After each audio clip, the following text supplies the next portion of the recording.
SkillUp Imo is a premier human capacity development program focused on empowering Imolites with cutting-edge digital skills that will keep them relevant in the 21st century. By combining hard technical skills with soft employability skills, SkillUp Imo will groom well-rounded professionals who can ply their trade at any level in the local and global digital economy.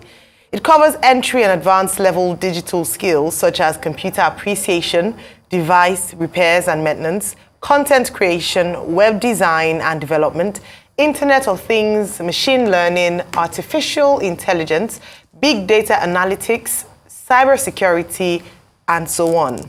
Joining us now as we further explore the SkillUp Imo project and digital skills training is Dr. Amadi Chimezie, Commissioner for Digital Economy and E-Government, Imo State. He will be joined by Enyinnaya Onuegbu, Chief Political Advisor and Head Political Bureau to Imo State Governor. Good morning and welcome to the morning show. Good morning and thanks for having me. Good morning. Thanks for having me here this morning. Well, Commissioner Digital Economy, maybe we should start with you. Thank you. Just tell us about SkillUp Imo and how it is addressing youth unemployment in Imo State, a state with a very high rate of youth unemployment. What difference has it made so far? Thank you, Ruben. And I must say that, yes, like you emphasized, a state with a very high level youth unemployment. But I must say that SkillUp Imo has been a pragmatic response to dealing with that issue of youth unemployment. Because His Excellency, in envisioning this program, understand the use of technology to address unemployment and other socioeconomic challenges. In Imo State today, we are known to have the highest literacy rate in Nigeria, and the economic space is not that huge enough to accommodate these youths, giving them opportunity to express themselves. This is not just local to Imo. It's a problem in Africa, it's a problem in Asia. Youth bulge is a problem that we know is facing these two continents hugely. But being a very creative and futuristic leader, His Excellency bettered this program.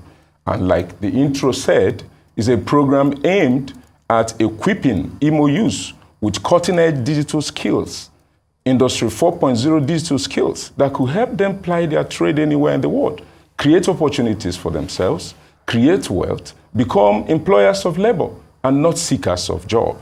So SkillUp Imo is doing great in terms of creating the best cybersecurity experts, software engineers, digital marketers, and all other skills that we are training. And some of these people are launching their own ventures, launching their own startups, providing digital solutions, creating jobs, and also solving problems for businesses and even government in Imo State and Nigeria beyond. So self-reliance is what SkillUp Imo is ensuring. And also wealth creation is what SkillUp Imo is ensuring. So we give credit to the visionary, His Excellency Distinguished Senator Hope Uzodimma. All right, thank you very much, Dr. Chimezie. Let me come to you, Mr. Onuegbu. Do you consider sending some of these talents abroad for job opportunities a good strategy? Well, thank you very much. The best thing would be to start by saying the projection is that Imo State government, through the SkillUp Imo, will train in a year 100,000 Imo youths in digital skills. There is no gainsaying the fact that some of these persons may have to move abroad, may be in Nigeria, may be self-employed. So it is not as if the government on its own will originate moving them out of the country. But in any case, the world is a global village, and you wouldn't say if a person has technical knowledge that can be used overseas, the person will be restrained from going to apply that trade overseas. We all talk about diaspora economic input and foreign exchange earning from that, which is available to all the states. So if some of the percentage of the persons trained under the SkillUp Imo find reason to ply their trade outside of this country, there is a welcome development, and we all should be happy about that. The governor talked about facilitating, encouraging, guaranteeing such persons that they will be gainfully employed and wouldn't have logistics problems moving to those areas. I do not think it is a bad idea because every family really has a diaspora foreign exchange input for them. And anything that will make it work, we support that. Okay, so I'd like to, get an antecedents for most of those projects. And that you're in charge of this, that you coordinate, I'd like to know your antecedents. Prior to this time, where were you? What was your antecedents? And what has been the antecedents as regards driving this program? Is there also a political undertone to this SkillUp Imo project? And what's the viability across board? People that have been trained and all of that. What's the exit story like? Okay, thank you very much, Rufai. Before now, I have been in NCC, the Nigerian Communications Commission, and I've been there for over 2 decades. I've headed operations, in the Southwest. I've also headed operation in Abuja, the head office. I rose to the directorate cadre before I left, to support His Excellency in Imo State in building a smart economy. I was heading the emerging technology unit in NCC. So it's been a whole lot of experience. And when I was in NCC, I have also helped in building one of the most viable digital ecosystem in this country by managing grant support and also helping them to innovate better, addressing the challenges that mitigate against the innovation prowess of our people. So it's the former president, upon his approval, that I was asked to go and support the governor of Imo State. And looking at all of this, whether it's political or not, I am not a politician. I am a core technocrat. And this has been my space for a very long time. If there is anything politics in it, I would say it's political credit, because good policies breeds political credit, just like bad policies does the opposite. If good governance is a result of good policies, and if there is a best example of good policy, I think SkillUp Imo should be something that we should reckon with. And other states are already referencing this. His Excellency has never made any political demands from me. Rather, we are using SkillUp Imo to address socioeconomic challenges in the state and also in the country at large. So the end game at the end of the day will be that you have a more prosperous Imo State, a smart economy built in Imo State, Imo citizens becoming proud and sound and doing their thing, becoming one of the best innovators you can find anywhere in the world. So this is empowerment, and you are being given an empowerment of skills that will make you a player in the evolving global digital economy. For us in SkillUp Imo, digital skills is not just about self-development. Rather, it's about laying those building blocks that will help us bet a progressive society. So is the government going to pay for their trip abroad? Like His Excellency said, and like the chief political advisor, I was there standing right before him. Before that program, a lot of people we trained in our cohort 1. In cohort 1, we graduated 5,000 people. And some of them that came from families of means, they were able to have the opportunities of traveling abroad, because the idea here is that skills, talent, capital follows opportunity. Opportunity is not limited in Imo. It's not limited in Nigeria. Opportunity, especially in the digital age, is available anywhere in the world. Right in this room, some of us are one-time diasporans, and we have been able to study abroad, optimize ourselves, acquire skills, and right here we are seated here, contributing to building a strong democracy using this platform. So there is nothing wrong if somebody has the opportunity of going abroad to enhance himself. Straight to the question. Yes, His Excellency have said, for those people who are not fortunate, because this is about making a child of nobody a child of somebody, who cannot afford such travel tickets, he is willing. He told them, if they ask you who is your guarantor, say it's Hope Uzodimma. If they ask you who is your referee, say it's Hope Uzodimma. So he is bringing opportunities for everybody. So if you have something to offer to Imo or to the world, He is there for you. He's willing to support you. Realize that objective. Okay, let me come to you, Chief Political Advisor. How will this project, SkillUp Imo project, train 300,000 persons over 5 years and 100,000 in the first year? I mean, I guess it's not taken off yet, but the question still remains. Is this about the election this year? About the November 11 election? Because you are the Chief Political Advisor, you probably have a political strategy to use this as a campaign issue. Thank you, Dr. Abati. It is not political. It is actually non-partisan. It is non-sectoral. It is non-nepotic. The only requirement is you resident in Imo. The first is that how we pursue this program is within the last 1 year, the first batch of graduates we've had 5,000, we've had 15,000. The cohort 3 is looking at 40,000 persons. And the idea behind it is that we have satellite training centers in all tertiary institutions in Imo State. We have additional high facility center at the ministry. So in a year, we project that 100 graduates would have gone through the system for that. And achieving 300,000 in 5 years wouldn't be a demanding position because we already have the facilities to do that.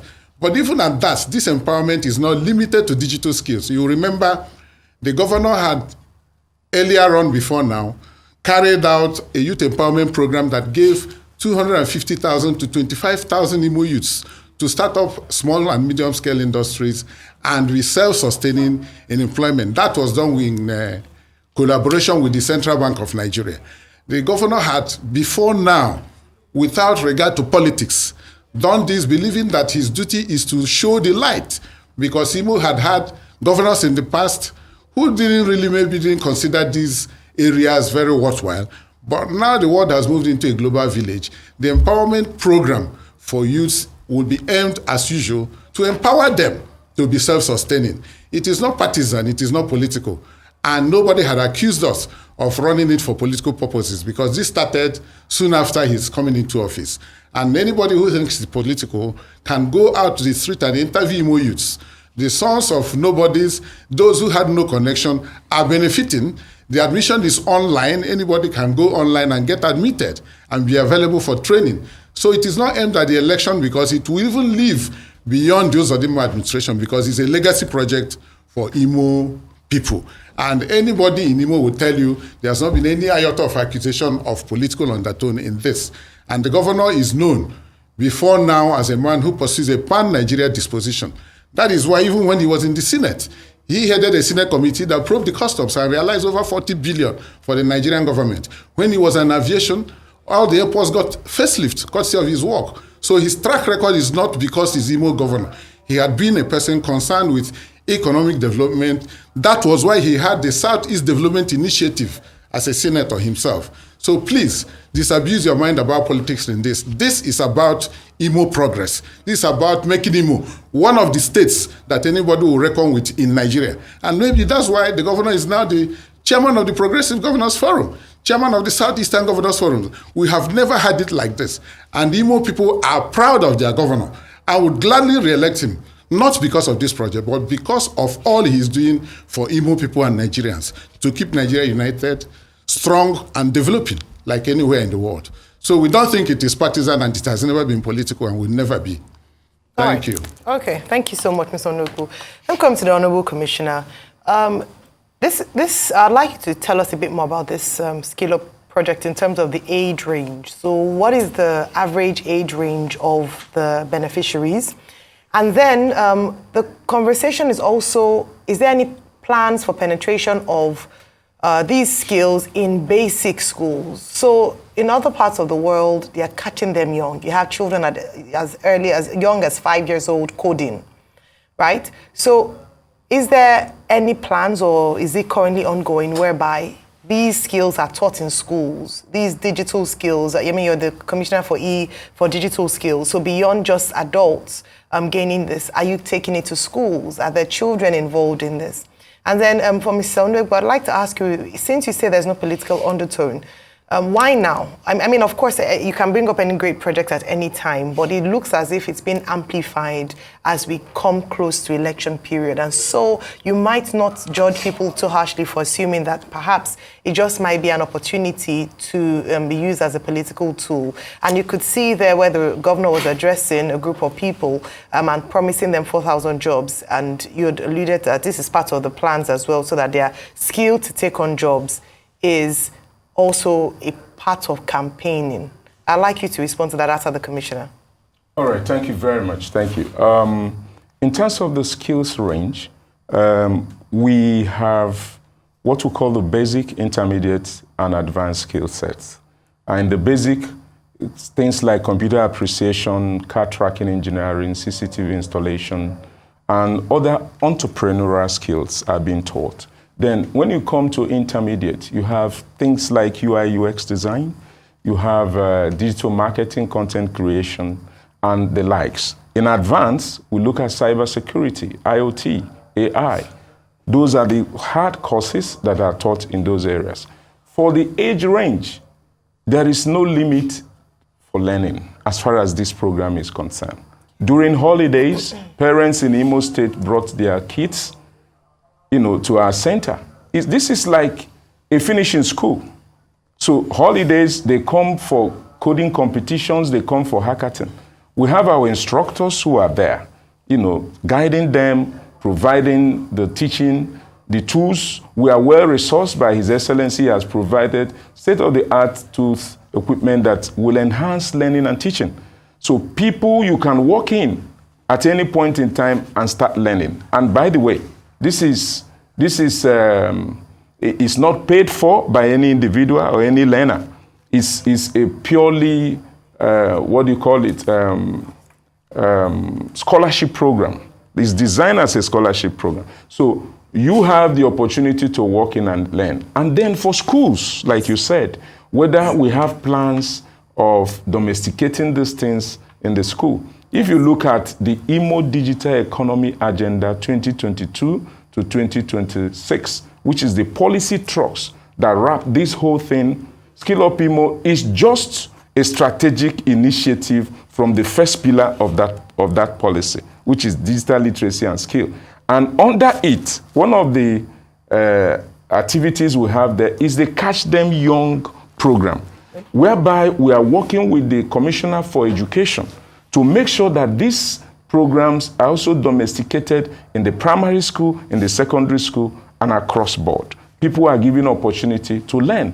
We are in a digital age, an age where digital skills has become like the trade that holds everything and binds everything together. So if you don't have digital skill, you are somehow putting yourself on the fringes of economic development. So what we are doing in Imo is to make technology and transition technology from the fringes of our economic discourse to the mainstream of our economic development. Yeah, so what you haven't started in the schools yet? There are plans to. Yes. Okay. And in the third cohort, which by the way will be starting in the next 2 weeks. Oh, okay. That is when exactly. That's exactly when we're targeting. All right. Yeah. Okay. So no, I asked the political advisor a question with regards to the timing. Also, the crowd had seen him speaking. It almost seemed like a campaign speech.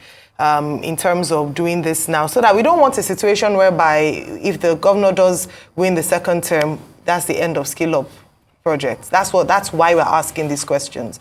That if it's a political, there's a political undertone to it. It seems like a campaign tool. Well, to quickly answer, you would see you earlier started by acknowledging that is a program targeting 300,000 persons within a 5-year plan. 5 years post-date one tenure in governance. So it is not tied to politics. Maybe because you are just noticing the program. The program's been running, 5,000 has been graduated, another 15 graduated. So it is not because of elections. Just like everybody knows, in Imo, the governance level is quite high now. We have stayed so far without recording one demonstration or one strike action by any industrial union in Imo. Is it because of election? We have stayed in Imo the workers are receiving their pay as and when due? Is it because of election? It is because the governance mode has gone high, contrary to what people used to see in the state. And in any case, those who criticize, they have a right. It's a democracy.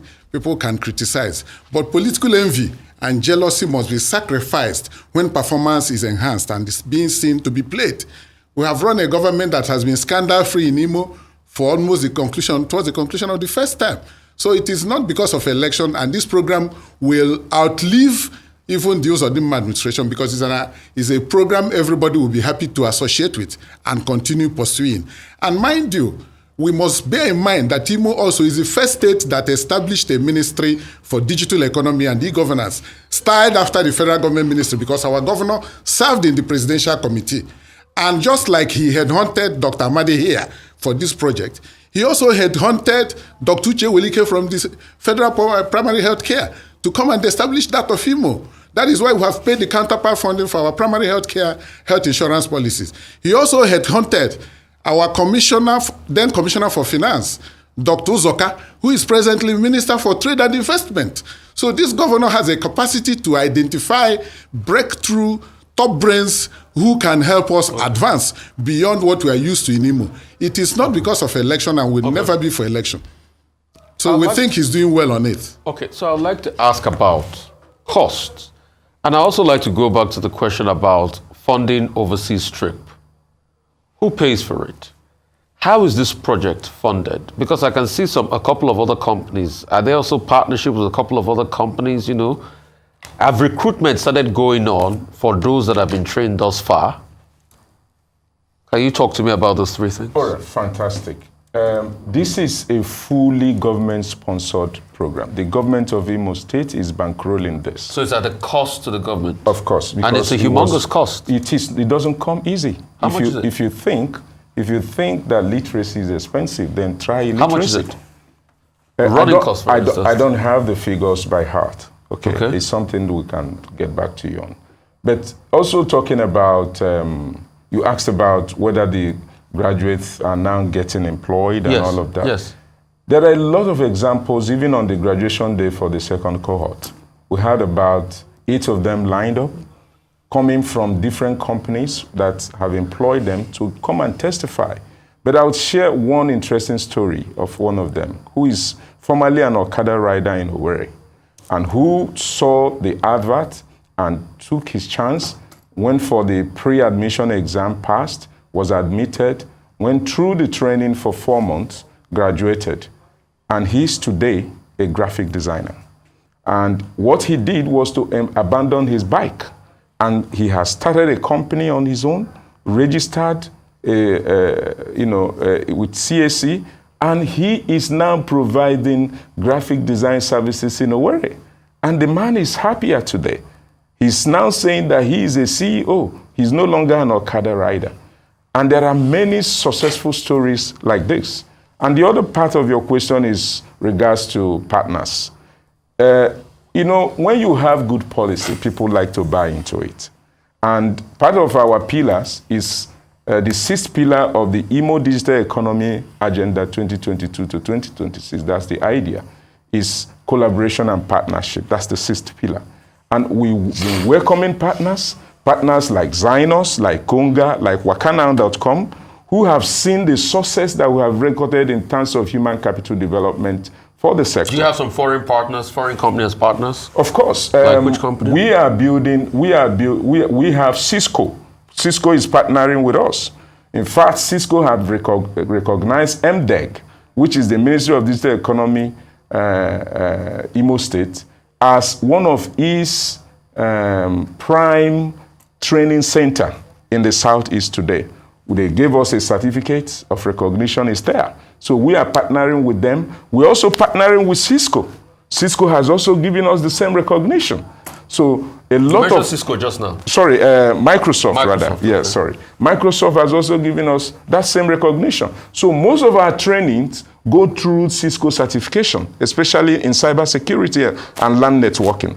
And they are giving Cisco certification once they do well. And we have been recording high-level top performance each time we go for those examinations. The same with Microsoft. Then locally, you have companies like wakanow.com who recently established a footprint in the Southeast. Their eastern head office is located in Owerri. It's not up to 2 months. Why Owerri? Because they saw the momentum. They saw that the resources they need to meet their business objective is already provided for through the SkillUp Imo. So they came to us and they hired from us, and those people are working for them. You have Konga, you have Zynox. These are people who are coming on daily to support with one thing or the other. So we are building a force, a digital force, which is a good one. And it is aimed at developing Imo State and building a smart economy in Imo. Okay, let's also talk about, I'm sure you want to sound off on this, the cost of, going abroad and paying for the fees of the people in the cohort. That's a humongous cost, to the government. What's the rationale behind spending that amount of money? Some people are saying as a state that is bleeding. Okay, fine. Now, like I said earlier, there are opportunities that are available, and there are indigent families. They have the skills, but they are not able to access these opportunities. And the government is coming to support each citizen to be able to make their life better, to make the child of nobody somebody. These things, it doesn't take anything difficult to understand it. Government is there for the people. Okay, Dr. Chimezie, we seem to be running out of time. Okay. There's something I want both of you to address in the limited time available to us. In that video that was shown earlier on, I thought I saw you standing next to the governor. Exactly. And that was the occasion when the governor, still talking about job creation, which is the ultimate purpose of what you are doing, was telling young Imolites that the government is already working on getting jobs for them in Europe, and that once they get those jobs in Europe, the government would, buy them tickets and send them to Europe. What was the number again? About 3,000? 4,000. 4,000 youths. So, and we discussed the subject here. You were there. I saw you in that video. Exactly. Yes, tell us. If you are creating jobs at home, what is the thing about buying tickets for people to go and get jobs in Europe? Is it a political strategy? Very briefly, you and the chief political advisor. Let me correct something. Yes. That program was not a political rally. That program is a tech walk organized by the ministry for the graduates of the second cohort. So we conducted a tech walk to create awareness and to let people know that there are also opportunity for them to come and acquire fourth industrial revolution skills in Imo State. So the youth have massively embraced this. It was along that side of that walk that we stopped over at the government house gate, and the governor came to greet his children. Okay, so these are graduates who are saying, thank you, Your Excellency, for the opportunity you have given to us. Now, to the main question you asked. Now, I don't want to answer with a question, but I want to say this, that today in the world we operate, opportunities are not limited within our own geographical territory. Opportunities are bound outside Nigeria. And if you have this massive number of people who have acquired these skills, and the global talent market is yearning for this kind of skill sets to take advantage of it. Okay. So there is every reason why, knowing, if you look at it from that angle, you're looking at it from an asymmetric point of view. Look at it holistically. What is the diaspora remittance to this country today? What about the skills, exposure, the knowledge that they will come back with and transfer and help in building? Well, yeah, I get your point. Okay. Thank you very much. And one major takeaway for me from that video is that I saw you with your cap. Identify with the Gen Z. When you are with the Gen Zs, you better be like them. Just like the Bible says. We've run out of time. Well, I wanted to just say that imagine 15,000 youths going home with laptops in one fell swoop, in one state. And the world will applaud that. The world is theirs to conquer, not the geographical resident of Imo State. We'd like to thank you very much, Enyinnaya Onuegbu, Chief Political Advisor, Imo State and head of the political bureau, and also Dr. Chimezie, Commissioner for Digital Economy in Imo State. Thank you very much indeed. Thank you for the opportunity. And thanks for having us.